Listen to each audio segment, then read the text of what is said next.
მოგესალმებით. მე ვარ ანკა ჩოჯი, არქიტექტორი. ტრადიციისამებრ ხვდებით დღეს აქ, რომ განვიხილოთ მშენებლობის და მშენებლობასთან დაკავშირებული მნიშვნელოვანი საკითხები. მაღალსართულიანი შენობა წარმოუდგენელია მის გარეშე. არის ვერტიკალური ტრანსპორტის ყველაზე ცნობილი სახეობა. ანუ ლიფტზე მოგიყვებით. ელიშა ოტისის შესახებ თუ გსმენიათ რაიმე. ბევრმა არ იცის, რომ სწორედ ეს ამერიკელი ინდუსტრიალისტი ითვლება პირველი ლიფტის მამად.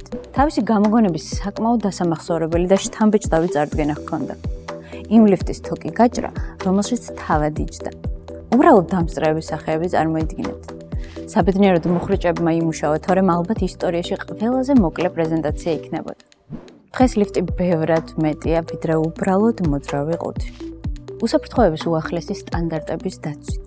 ანუ citizen-ის სტანდარტების დაცვით. ლიფტები აღჭურვილია ავტომატური სამაშველო სისტემებითა და საგანგებო საკომუნიკაციო საშუალებებით. ენერგოეფექტურობის მხრივ კი ლიფტებიც და ესკალატორებიც LED განათებითა და რეგენერაციული წამყვანი სისტემებითაა შექმნილი, რაც ენერგიის მოხმარებას ამცირებს. თანამედროვე ლიფტები აღჭურვილია ხმადამხშობი აქსესუარებით. ანუ კარის დაკეტვის მერე იქიდან თუ ვინმე დაგიყვირებს, ვერაფერსაც ვერ გაიგებ. რაც შეეხება მდგრადობას ლიფტისთვის მასალების არჩევიდან დაწყებული ენერგიის მოხმარებამდე, ყველაფერი გათვლილია გარემოზე ზემოქმედების შესამცირებლად. ასე გამოიყურება დარვინისეული ევოლუცია ხურდიანი ლიფტიდან ჭკვიან ლიფტამდე. სხვათა შორის, მსოფლიოში ყველაზე სწრაფი ლიფტი შანხაიშია და 118 სართულს 55 წამში ადის. იმდენად სწრაფია, რომ სპეციალური წნევის მარეგულირებელი სისტემა სჭირდება.